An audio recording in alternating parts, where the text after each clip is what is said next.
Bonjour à toutes et à tous, bienvenue dans cet atelier S'engager dans l'inclusion.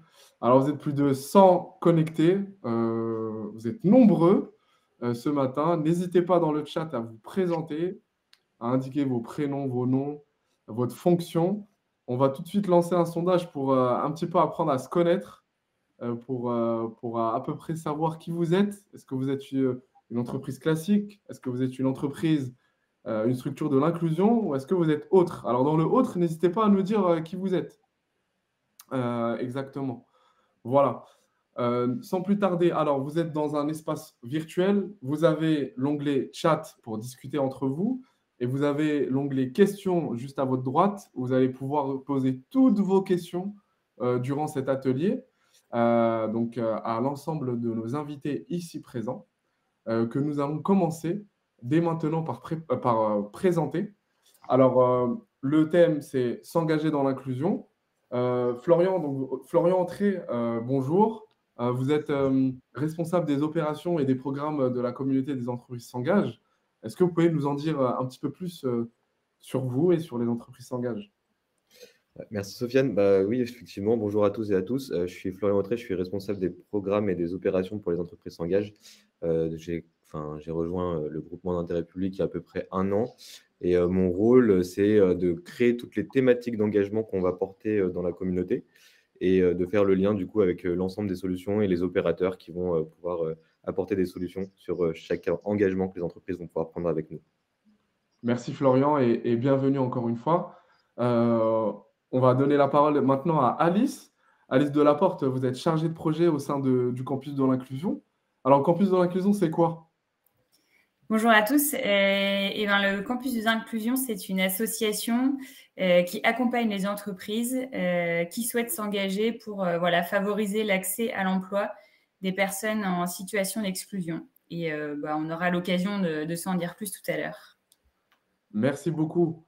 Et puis, on va avancer avec Coralie Chaz, qui est ma collègue qui va se présenter dès maintenant, qui est du marché de l'inclusion. Coralie, bienvenue. Merci, bonjour à toutes et à tous. Donc, je me présente, je suis Coralie Chaz, je suis experte achat et j'accompagne le marché de l'inclusion à développer les achats inclusifs dans les entreprises, donc des structures privées et publiques. Et on est là pour promouvoir donc les structures de l'inclusion et développer l'économie de ces structures à travers les achats inclusifs.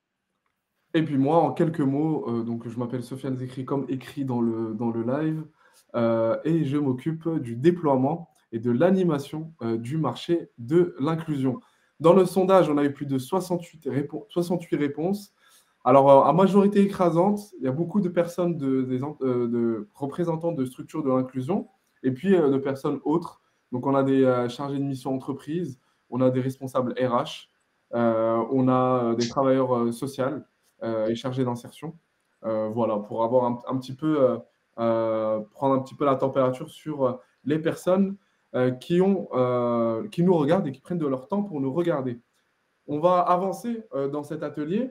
On va parler maintenant plus généralement de l'inclusion. Alors, première question pour Alice, c'est quoi l'inclusion? Et c'est quoi la différence avec la diversité? Parce que moi, très souvent, avant d'intégrer le marché de l'inclusion, je mettais tout dans le même sac. Bonne question et grande question. D'ailleurs, il n'y a pas de réponse unique à cette grande question. Donc, je vais pouvoir vous donner quelques éléments de réponse qu'on propose au niveau du campus. Déjà, souvent, on définit les mots par leur contraire. Donc, l'inclusion, son contraire, c'est l'exclusion. On a tous déjà vécu une situation où on s'est senti exclu, soit à l'école, dans un groupe d'amis. C'est quelque chose qu'on voit au quotidien, même dans la rue, avec des personnes sans domicile. Donc l'exclusion, c'est quelque chose qu'on côtoie au quotidien. On donne aussi souvent un petit exemple concret au niveau du campus de l'inclusion. S'insérer, c'est comme sur l'autoroute. Si je veux m'insérer sur la voie de gauche, je mets mon clignotant, je regarde mon rétroviseur. Généralement, c'est difficile de se faire une place, notamment dans les grandes villes. Donc, on doit un peu forcer le passage. C'est à la personne de jouer un peu d'écoute pour rentrer. Alors que quand on est dans une dynamique d'inclusion, il y a une notion de responsabilité collective. La personne, elle ne s'inclut pas par elle-même, et c'est aussi le collectif qui lui fait une place pour s'inclure. Donc voilà, nous, au niveau du campus, on dit que l'inclusion, c'est permettre à chacun de trouver sa place, et notamment en entreprise, parce que voilà, il y a différentes formes d'inclusion dans le sport, par la culture, par le logement. Et nous, on parle surtout de l'inclusion dans l'emploi. Donc, c'est le fait d'essayer en entreprise de faire une place à tout le monde. Et ça permet justement cette dynamique de générer de la diversité parce que du coup, on ne va pas embaucher que des clones de nous-mêmes et on va avoir voilà, des gens qui viennent de tous horizons, donc un univers très varié avec beaucoup de diversité. Voilà ce que je peux vous partager comme élément de réponse. Merci beaucoup Alice pour ces précisions. N'hésitez pas dans le chat à donner aussi également votre vision de l'inclusion et comment vous la percevez avant les définitions très claires d'Alice. Du coup, j'ai une question pour Coralie et pour Florian. En quoi c'est un enjeu aujourd'hui en France, l'inclusion? Parce qu'on on en parle partout dans les médias. On développe même des solutions aujourd'hui liées à l'inclusion. Tout le monde se met à parler inclusion comme une expression à la mode. En quoi c'est un enjeu en France aujourd'hui? Je vais peut-être commencer, Florian, et après je vous passerai la parole. Donc déjà, quelques chiffres clés de l'inclusion. On compte aujourd'hui 2,9 millions de personnes éloignées de l'emploi en France, donc ce qui est quand même un chiffre colossal et important, sachant notre population en France. Également, il y a seulement 22% des entreprises au global en France qui intègrent des travailleurs handicapés dans leur société, ce qui reste encore très peu. Donc, je pense qu'il reste pas mal de choses à faire au niveau de l'inclusion. Et on compte aujourd'hui sur le marché de l'inclusion, mais on découvrira encore après, plus de 6500 fournisseurs inclusifs. Et justement, bah, l'objectif, c'est d'en avoir encore, même si c'est quand même pas mal pour le moment, mais on attend encore beaucoup de fournisseurs inclusifs et de développement de leur économie. Quelques défis de demain, donc c'est la lutte contre le chômage et l'exclusion sociale, comme elle disait Alice tout à l'heure. Ça devient de plus en plus important. En plus, nous le savons, nous sommes dans un contexte inflationniste où les prix augmentent. Donc le chômage risque de plus en plus s'accroître, hein, malheureusement.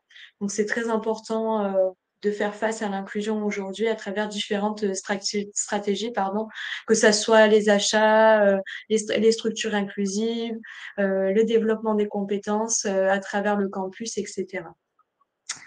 Aussi, il y a le plan France Relance, donc qui est un plan qui a été poursuivi jusqu'en 2030, si je ne me trompe pas, et qui est de réindustrialiser le pays, pardon, donc de développer l'économie française sur le territoire et de créer vraiment de l'activité sur notre territoire et arrêter d'importer des autres pays, notamment de l'étranger, etc., et de développer notre économie française.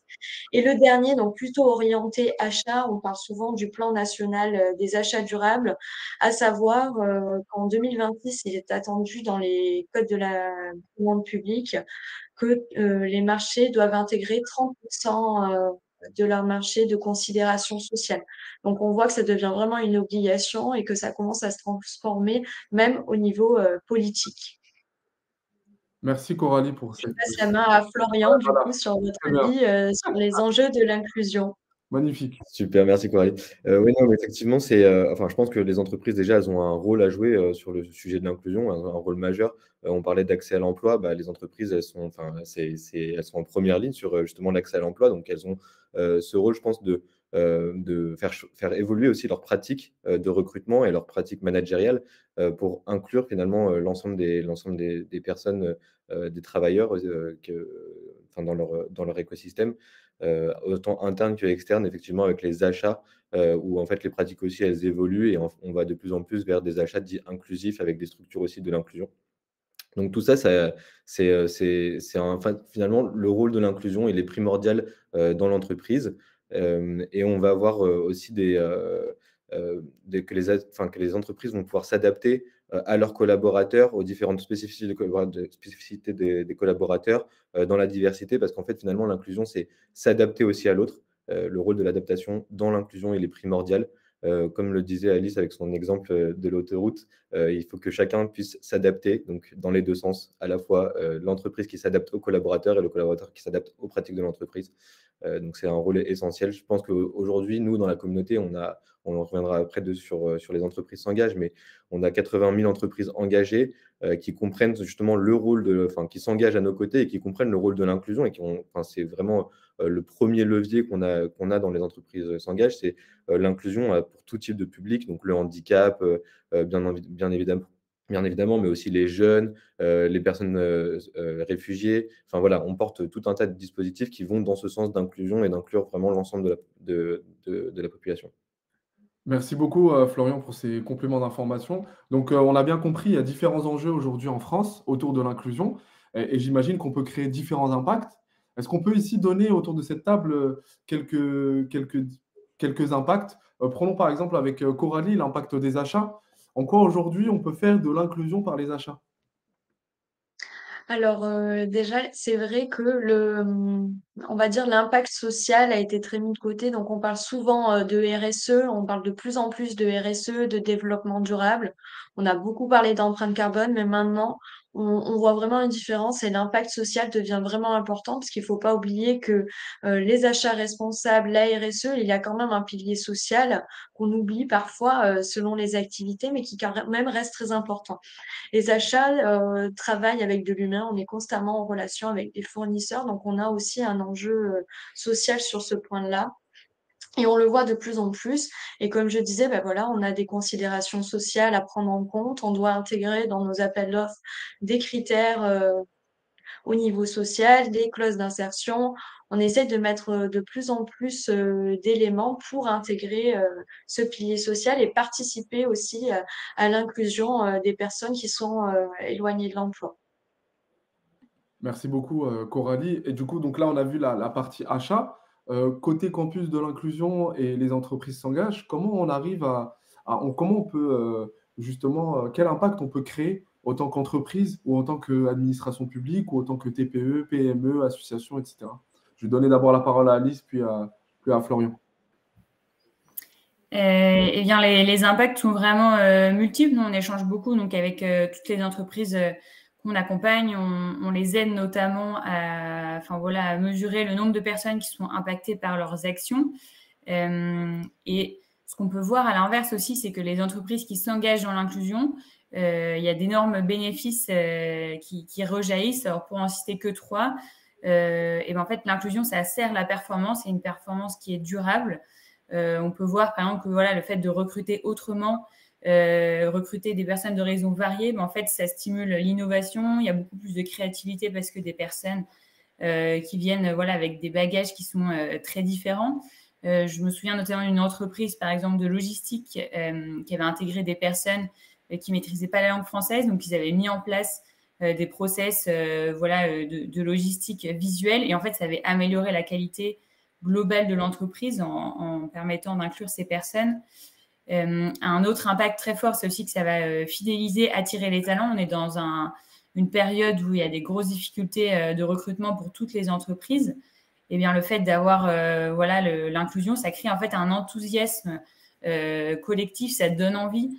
On avait par exemple Jean-François Dufresne, l'ancien directeur général d'Andros, qui a créé un dispositif qui permettait d'inclure des personnes autistes dans son entreprise. Il nous racontait que le matin, c'était ces personnes-là qui venaient avec le plus de bonne humeur et qu'en fait, ça générait tout autour une dynamique super positive pour tout le monde. Et puis évidemment, toute cette inclusion, ça favorise l'ancrage local. On crée un écosystème, on va travailler avec les aides qui est au bout de la rue, avec l'entreprise d'insertion qui est 3 pâtés d'une maison plus loin. Et du coup, ça permet aussi d'avoir tout un réseau comme ça très bénéfique. Merci Alice. Florian, pour compléter ou pour apporter d'autres précisions plus locales, par exemple? Non, mais je suis complètement d'accord avec Alice. Effectivement, il y a l'entreprise qui a un impact en interne, direct. On le voit vraiment sur le taux de fidélisation aussi des personnes qui vont intégrer l'entreprise dans cette démarche d'inclusion. Il y a aussi un rôle collectif. Nous, dans la communauté, on a un impact plus global quand on rentre dans la communauté. On rejoint un club d'entreprise au niveau local et du coup, on peut participer à des événements qui vont traiter l'ensemble des thématiques qu'on porte et qui sont des thématiques d'inclusion. On peut, par exemple, on a typiquement, dans les bonnes pratiques des stades vers l'emploi, on va faire de l'activité physique en lien avec France Travail. Donc le matin, il y a du sport qui est fait entre des recruteurs et des demandeurs d'emploi de façon anonyme, et ensuite ils passent sur une séance de job dating, sauf qu'ils se connaissent déjà parce qu'ils ont déjà pratiqué du sport ensemble sans savoir que l'un était recruteur et l'autre était demandeur d'emploi. Donc ça, c'est par exemple une bonne pratique qui va avoir un impact parce que ça va détruire les barrières à l'entrée, les préjugés, les stéréotypes, et on va pouvoir avoir un taux de retour à l'emploi qui va être important. Mais il y a plein de bonnes pratiques collectives qui sont mises en place sur les territoires, et notamment via les entreprises s'engagent et tous ces partenaires. Merci beaucoup, Florian. Donc là, on a vu les différents enjeux, les différents impacts que l'on peut créer en s'engageant dans l'inclusion. N'hésitez pas à poser toutes vos questions dans l'onglet questions. On prendra un temps pour y répondre, pour répondre à chaque question.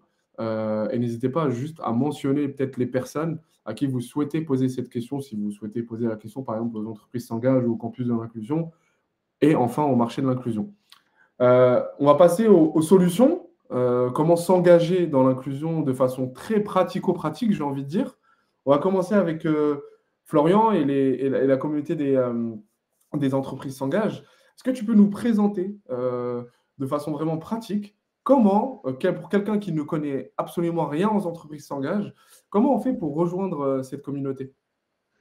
Ouais. Je vais peut-être présenter plus en détail la communauté. Je ne sais pas si on voit mon écran. On voit ton écran, c'est parfait. Super. Globalement, la communauté des entreprises s'engagent, elle a été lancée en 2018 avec pour objectif de créer un espace d'échange et de coopération entre l'État et les entreprises et tous ses partenaires. Donc, l'objectif, c'est vraiment de fédérer et de construire des actions concrètes pour répondre à des besoins en inclusion et en monde durable. On a pour ambition, donc aujourd'hui, si je passe aux chiffres, on est à peu près 80 000 entreprises engagées sur l'ensemble du territoire et des Outre-mer. On a pour objectif d'en avoir 150 000 d'ici 2027. Et on a du coup, on est présent dans l'ensemble de la France à travers 101 clubs départementaux qui réunit plus de 300 personnes au quotidien sur les sujets qu'on porte. Et du coup, on a une dizaine de thématiques aujourd'hui, une quarantaine d'engagements qu'on propose aux entreprises et qu'on accompagne pour réaliser ces engagements, avec aussi 10 réseaux d'entreprises engagées et un ensemble de partenaires que vous connaissez tous parce qu'on essaie de faire une grande coalition. Peut-être sur comment pratico-pratique, vous pouvez rejoindre la communauté.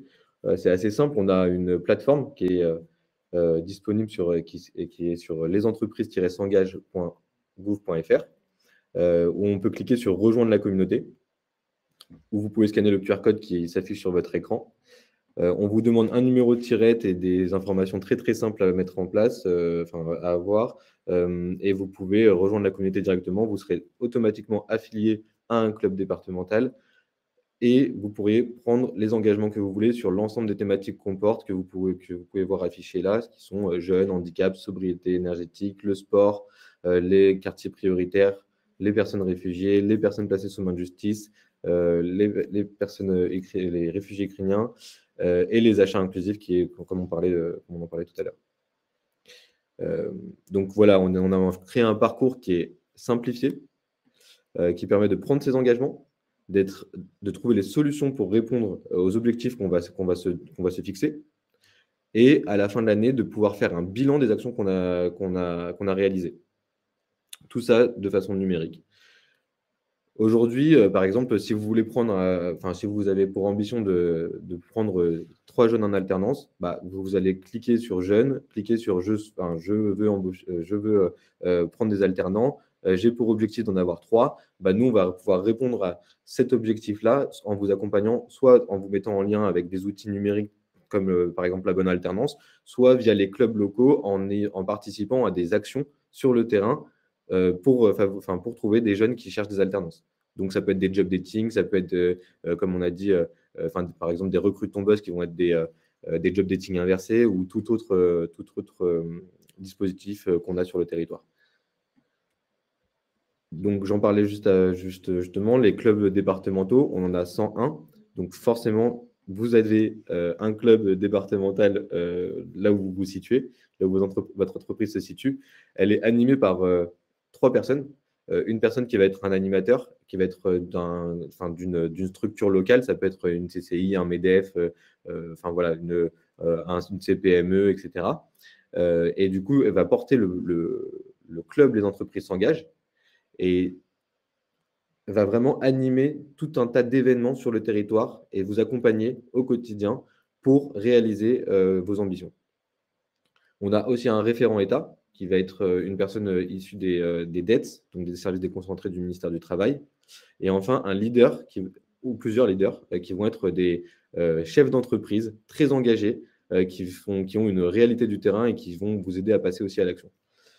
Toute cette coalition en fait, d'acteurs, c'est vraiment l'idée de s'améliorer en continu, donc de prendre toujours plus d'engagement et toujours d'aller plus loin sur les sujets qu'on porte pour effectivement maximiser l'impact dont on parlait précédemment. Donc voilà, les principes d'action, c'est vraiment sensibiliser, passer à l'action, se rassembler, valoriser. C'est vraiment créer une communauté engagée dans les territoires. Merci beaucoup, Florian. Donc, on rappelle plusieurs manières de s'engager au sein de la communauté des entreprises s'engagent avec les différents points que tu as rappelés tout à l'heure. Il y a de nombreuses questions par rapport aux entreprises s'engagent qu'on prendra à la fin de cet atelier. On va passer au monde de l'entreprise. Comment aujourd'hui, lorsqu'on est une entreprise, on peut s'engager, on peut faire de l'inclusion avec le campus de l'inclusion Alice? Hop, je vous partage mon écran. C'est tout bon? C'est nickel. Super. Oui. Alors, donc effectivement, au niveau du campus de l'inclusion, on s'implique surtout auprès des entreprises parce qu'en fait, je me rends compte qu'il y a beaucoup d'entreprises qui sont désireuses d'agir pour l'inclusion, mais qui ne savent pas comment s'y prendre. Donc, on a développé des programmes d'accompagnement, des formations pour accompagner ces entreprises concrètement. C'est pas que de la sensibilisation, c'est vraiment du passage à l'action. Donc, on intervient partout en France, on développe des programmes. Je vous montrerai tout à l'heure un peu le planning là, sur 2024 de ce qu'on a déjà de prévu. Voilà, et notre accompagnement, il se fait autour de 4 leviers d'action. En fait, on dit aux entreprises, pour agir concrètement, vous pouvez faire ça de 4 façons différentes. C'est le pari inclusif. On commence par partager. On dit que on peut donner de son temps, de ses ressources. Par exemple, l'entreprise Nobilito a partagé ses locaux à des personnes sans domicile. Le soir, le week-end, ils hébergent dans leurs locaux d'entreprise des personnes accompagnées par l'association Bureau du Cœur. On peut ensuite faire des achats. On a beaucoup parlé des achats tout à l'heure. Par exemple, on peut acheter plein de biens et de services différents. On a l'entreprise Veja, par exemple, les chaussures. Ils ont sous-traité leur logistique à l'association ARES qui accompagne des personnes en situation de handicap. Ensuite, on peut recruter. Alors ça, c'est tout ce qui est les stages, les alternances, les CDI, évidemment. Je vous ai évoqué tout à l'heure l'entreprise Andros, donc, qui a travaillé avec une association qui accompagne des personnes autistes qui sont intégrées dans leurs usines. Et on peut innover, ça veut dire répondre à une problématique de l'entreprise avec des choses vraiment différentes de ce qu'on fait habituellement. On a par exemple l'entreprise Zara qui a lancé un programme pour accompagner les jeunes en grande précarité. Ils les accompagnent, ils commencent par faire connaissance en allant faire des randonnées. Après, ils les forment aux différents métiers et les intègrent dans leur magasin. Donc ça, c'est la pédagogie qu'on utilise pour expliquer comment on peut passer à l'action. Et ensuite, en fait, nous, on a des programmes, donc des formations qui se structurent avec beaucoup de choses concrètes. Donc, on fait des ateliers collectifs, c'est-à-dire que on a des structures de l'inclusion qui viennent discuter avec les dirigeants pour les aider à trouver des idées d'action, les mettre en relation avec des acteurs, plein de choses autour du partage et des échanges. On a ensuite des témoignages d'experts, donc ça va être des dirigeants d'entreprises engagées, ça va être des structures de l'inclusion qui vont venir donner des exemples de ce qui a été fait. On va visiter aussi toujours un lieu inclusif parce qu'en fait, il n'y a pas mieux qu'aller à l'intérieur d'une structure de l'inclusion pour rencontrer des bénéficiaires, se donner envie de découvrir tous les talents qu'il y a à l'intérieur. Donc, on peut, voilà, on est déjà allé visiter des prisons, on est allé visiter des ESAT avec des personnes en situation de handicap. Il y a plein de belles découvertes à faire. Et ensuite, tout notre programme, il s'articule autour d'un plan d'action. Chaque entreprise va écrire un plan d'action sur lequel elle se projette et nous, on va les suivre, on va les aider à mettre en place ces actions. Parce que vraiment, au niveau du campus, notre ADN, c'est d'avoir voilà, un passage à action. On suit voilà, combien il y a d'actions qui ont été faites, combien on a de personnes qui ont été touchées. Et pour ça, on s'appuie aussi sur tout un réseau de structures partenaires. Puisqu'on dit à toutes les entreprises, ne vous lancez pas seul quand on essaye voilà, de recruter tout seul une personne. Voilà, parfois, c'est un échec parce qu'on n'arrive pas à comprendre comment elle fonctionne, on ne sait pas comment l'aider. Et en fait, il y a un énorme écosystème de structures qui accompagnent les unes des personnes en situation de handicap, les autres des jeunes, des quartiers, encore d'autres des femmes de plus de 50 ans. Enfin voilà, on a tout un écosystème sur lequel on peut se reposer pour réussir ces actions. Et c'est pour ça que nous, on fait beaucoup de mise en relation. Donc, si vous êtes des structures de l'inclusion, vous pouvez voilà, nous contacter pour vous dire, voilà, nous, on intervient en Bretagne. Comme ça, si jamais on fait un programme en Bretagne, ben, on peut vous faire intervenir dans notre programme. Et voilà, juste pour vous donner un petit aperçu, alors ça se remplit au fur et à mesure, mais déjà, ça, c'est les programmes qu'on va réaliser en 2024. Vous voyez, on va aux 4 coins de la France, dans le Jura, dans le Calvados, en Gironde, en Ille-et-Vilaine. Donc, si jamais voilà, vous êtes une entreprise ou une structure de l'inclusion sur un de ces territoires, n'hésitez pas à nous contacter et puis on verra ensemble comment travailler ensemble. Et je vous mets juste après voilà, les coordonnées. Si vous souhaitez avoir plus d'informations, vous pouvez contacter Laure du campus de l'inclusion qui pourra vous répondre à toutes vos questions. Le message est passé, Alice, merci beaucoup. Si vous souhaitez également, enfin, je redis, si vous souhaitez également avoir plus d'informations sur les entreprises s'engagent sur le campus de l'inclusion, mettez votre adresse mail dans le chat. Nous nous efforcerons de transférer vos coordonnées aux bons interlocuteurs, que ce soit côté campus de l'inclusion, que ce soit côté les entreprises s'engagent, mais aussi pour le marché de l'inclusion, de façon à pouvoir vous envoyer les présentations et vous rediriger vers les bonnes personnes. On a vu comment s'engager au global avec les entreprises dans l'inclusion, avec les entreprises s'engagent. On a vu comment on peut, comment en tant qu'entreprise, on peut s'engager avec le campus de l'inclusion de différentes manières. Maintenant, on va faire un focus sur le volet achat avec Coralie qui va nous dire quelques mots sur le marché de l'inclusion. Coralie, c'est à toi. Merci Sofiane. Le marché de l'inclusion, donc c'est une plateforme qui est en lien en fait entre les entreprises inclusives et les acheteurs de secteur privé ou public. Chacun doivent répondre en fait, peuvent collaborer ensemble. L'objectif, c'est qui a été mis en place par le marché de l'inclusion, c'est de proposer aux acheteurs, donc aux entreprises pour développer leurs achats, de mettre en relation à l'aide d'un outil qu'on appelle le sourcing inversé, la recherche de fournisseurs et le dépôt de besoins directement sur la plateforme. L'objectif, c'est vraiment cette mise en relation entre les acteurs du secteur privé et public et les structures de l'inclusion. L'objectif étant de développer en fait l'économie de ces entreprises, de vos entreprises et des entreprises inclusives, afin qu'il y ait vraiment une économie et qu'on apporte vraiment aussi les objectifs de demain et qu'on y réponde. Il y a également différentes actions qu'on mène. Donc, par exemple, toutes les 15 jours, j'anime des webinaires sur les thèmes des achats inclusifs pour vraiment découvrir. Merci Sofiane. On voit donc le site du marché de l'inclusion avec les différentes options. Donc, on a publié un besoin d'achat et aussi rechercher des fournisseurs inclusifs. Donc ici, nous avons tous les fournisseurs inclusifs certifiés et labellisés par l'État. Donc, on compte plus de 6500 fournisseurs inclusifs. L'objectif, c'est de vraiment faire collaborer, on va dire, les deux parties et avoir un partenariat.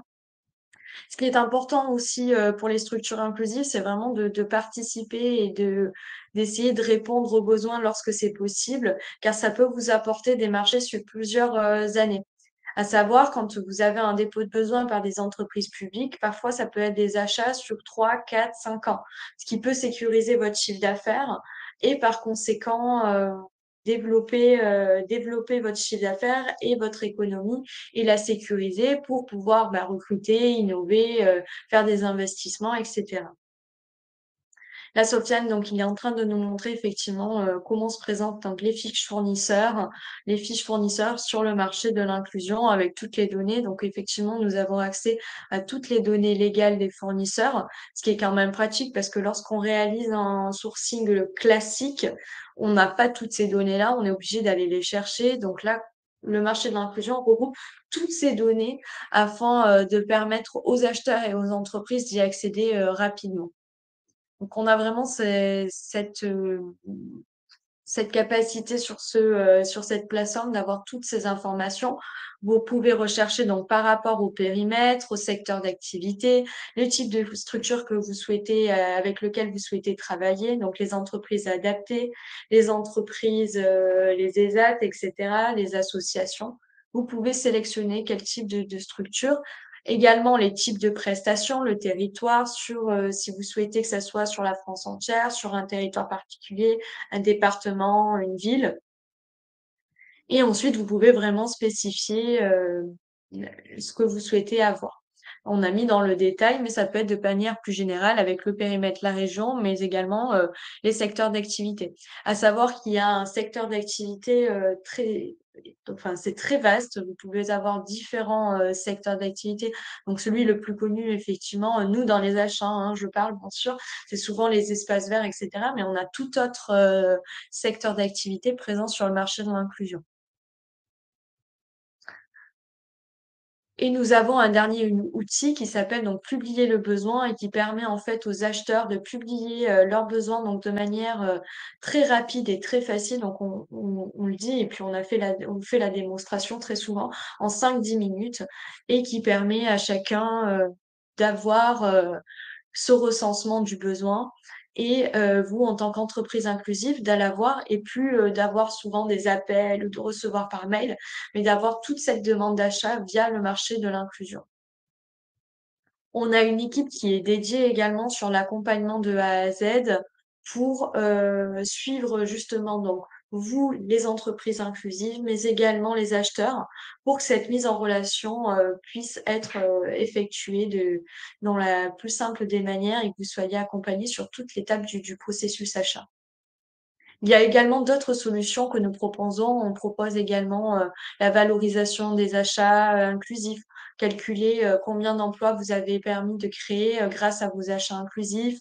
Donc, on avait la recherche simple, le sourcing inversé, voir effectivement, donc là, Sofiane surligne, donc on peut voir qu'avec un chiffre d'affaires, là, on a mis un chiffre, on va dire, au hasard, donc 234 000 € pour le montant d'un achat, peut créer 63 emplois à temps plein durant 1 mois, ce qui peut être aussi un atout pour vous en tant qu'entreprise afin de la valoriser, de la mettre en valeur et aussi d'avoir permis de contribuer à ces 63 emplois à plein temps durant 1 mois, ce qui est quand même pas mal, et d'avoir eu donc un impact sur notre société et donc d'avoir une démarche RSE également au sein de notre société. Et nous avons également plein d'autres outils, donc n'hésitez pas à vous connecter sur la plateforme du marché de l'inclusion. On a également Sofiane donc, qui est présent et qui accompagne tous les acheteurs grands comptes à utiliser cette plateforme. Donc, on est vraiment dans une démarche de développement des achats inclusifs auprès des grandes structures. Moi-même, qui m'occupe d'animer des webinaires, donc pour vraiment faire connaître les structures aussi de l'inclusion, mais également les achats inclusifs auprès des acheteurs, acteurs privés ou publics. Donc, c'est des webinaires toutes les 2 semaines. Et on essaie de publier assez fréquemment des posts sur notre page marché de l'inclusion afin de promouvoir les achats inclusifs et de les faire connaître auprès des différentes entités économiques. Et je passe à Sofiane qui est du coup très présent sur l'accompagnement des grands comptes. Merci beaucoup, Coralie. Merci beaucoup. Je vous ai mis les différents sites donc, du campus de l'inclusion, des entreprises s'engagent et du marché de l'inclusion. Si vous êtes une entreprise, une structure de l'inclusion et que vous ne connaissez pas, que vous souhaitez en tout cas mieux utiliser le marché de l'inclusion parce que vous êtes référencé, n'hésitez pas à me contacter si vous souhaitez justement que je vous montre comment on prend en main cet outil et surtout comment on complète votre fiche commerciale. Puisque une fiche commerciale pas complétée, c'est des opportunités commerciales qui passent à la trappe, tout simplement parce qu'on ne sait pas clairement qui vous êtes. Voilà, donc je vous ai mis le site. N'hésitez pas à nous contacter. Vous avez aussi un chat où mes collègues vous répondront. Je vous répondrai également en personne. Donc, n'hésitez pas. Petite parenthèse maintenant fermée sur le marché d'inclusion. Nous allons passer à la fin de cet atelier avec des questions un peu plus ouvertes et puis une réponse à toutes vos questions. Moi, j'ai une question à vous poser à tous les trois. Comment on peut devenir le meilleur ou la meilleure en matière d'inclusion, Alice? Alors, je n'aurais pas la prétention de vous dire comment vous pouvez devenir le meilleur. Par contre, je peux vous donner un petit tuyau pour démarrer. Voilà. Là, on vous a mis un petit panel d'actions qui peut vous aider à faire votre premier pas. Voilà, n'hésitez pas, par exemple, à commander votre prochain déjeuner d'équipe auprès d'un prestataire inclusif. Vous pouvez faire découvrir votre entreprise à des sortants de prison avec Wake Up Café. N'hésitez pas à accueillir une personne en situation de handicap dans le cadre du DUOD, qui est un jour un binôme ou à mentorer des jeunes. Voilà, c'est des premiers pas qui ne feront pas forcément de vous le meilleur, mais en tout cas qui font que vous n'allez pas rester dans le statu quo et que vous allez vous lancer. C'est l'essentiel. Merci Alice. Peut-être Coralie ou Florian, si vous avez des éléments, même à titre personnel, à apporter, comment être meilleur, comment, de façon personnelle ou professionnelle, comment s'engager dans l'inclusion. Peut-être comme moi, quand je le disais tout à l'heure dans ma présentation, rejoindre les entreprises s'engagent, c'est vraiment rejoindre un mouvement global. Et en fait, nous, on fait que ça, de l'amélioration continue sur les sujets qu'on porte. Donc, en soi, on a au quotidien des solutions à apporter pour s'améliorer et pour tendre vers être la meilleure entreprise inclusive. Merci Florian. Coralie, Et peut-être. pour ma part, pardon, Sofiane. Pas de souci. Et pour ma part, je vais orienter très achat parce que bon, c'est mon domaine. Peut-être réfléchir aussi lorsque ce soit des achats personnels ou professionnels, à savoir comment intégrer des achats inclusifs, que ce soit par exemple pour des traiteurs, pour l'organisation des déchets, etc. Et vraiment se positionner en se disant comment on peut intégrer la dimension inclusive dans nos achats et toujours y penser et aussi la dimension sociale qui est importante. Et je maintiens à le dire parce qu'à la base, je suis experte achat responsable et on parle souvent d'empreinte carbone et c'est bien dommage parce que toute cette partie insertion reste importante dans la RSE et dans les démarches RSE et développement durable des entreprises. Merci beaucoup à tous les trois. On va passer à la partie questions. Alors, je pense qu'on a sélectionné les questions, on les a toutes. On va commencer avec une question de Virginie Lemaître. Première question, en tant qu'accompagnant, a-t-on accès à la liste de ces entreprises qui s'engagent? Une question, je pense, pour Florian. Alors, nous, on ne donne pas la liste telle quelle. Par contre, vous avez sur le site internet toutes les informations. J'ai peut-être oublié de préciser que en fait, pour les entreprises s'engagent, tout est gratuit et tout est accessible via la plateforme lesentreprises-s'engagent.gouv.fr. Il y a vraiment tout qui est en libre service, notamment l'annuaire des entreprises qui est disponible dans l'onglet Toutes les entreprises. Merci Florian. Oui, on vous a mis encore le site dans le chat. N'hésitez pas à aller y jeter un coup d'œil et voir comment justement on s'engage très facilement. C'est très très facile. J'ai fait l'expérience, c'est très facile. Voilà. Une question de Tiffany Oxford qui a travaillé en entreprise adaptée pendant 6 ans. Elle souhaite aujourd'hui faire une reconversion professionnelle. Elle demande, malgré ses candidatures et des relations avec certains partenaires, elle ne trouve pas vraiment de contact. Est-ce que vous avez des conseils, vous, à titre personnel ou bien professionnel à lui donner? Peut-être à titre personnel, c'est de ne pas baisser les bras parce qu'aujourd'hui, on voit que les pratiques, elles changent et que du coup, il y a de plus en plus d'entreprises qui s'ouvrent et qui changent leurs pratiques aussi de recrutement. Donc ça, c'est le premier message plutôt de ne pas baisser les bras. Et le deuxième message, ce serait peut-être de participer justement à ces nouvelles formes de recrutement telles que des job dating inversés ou des stades vers l'emploi, enfin voilà, des choses qui déconstruisent finalement la barrière à l'entrée et les préjugés, les stéréotypes. Alors, Céline Auvinet qui nous a également demandé le listing. Donc, Florian, répondant à la question, on va passer. Une autre question pour Florian, décidément, j'ai envie de dire. Est-ce que les entreprises s'engagent, est-ce que le réseau les entreprises s'engagent peut être un facilitateur entre les entreprises classiques et celles de l'inclusion pouvant proposer leurs services? Complètement. Comme je le disais, hein, il y a vraiment des initiatives qui se mettent en place sur l'ensemble du territoire. Donc là, pour le coup, je vous encourage fortement à vous connecter avec le club local. Toutes les informations sur le club local sont aussi disponibles sur le site des entreprises s'engagent. Donc vous pouvez les contacter en direct. Vous avez un onglet qui s'appelle les clubs départementaux, où vous avez les contacts des animateurs des clubs départementaux.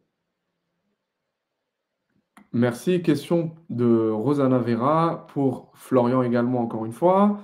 Est-ce que les... ah non, celle-là, je l'ai déjà posée.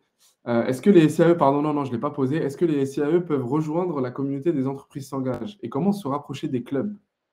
Alors, du coup, j'ai déjà dit comment se rapprocher des clubs via Voilà, on a les informations directement sur le site. Il ne faut vraiment pas hésiter à les contacter.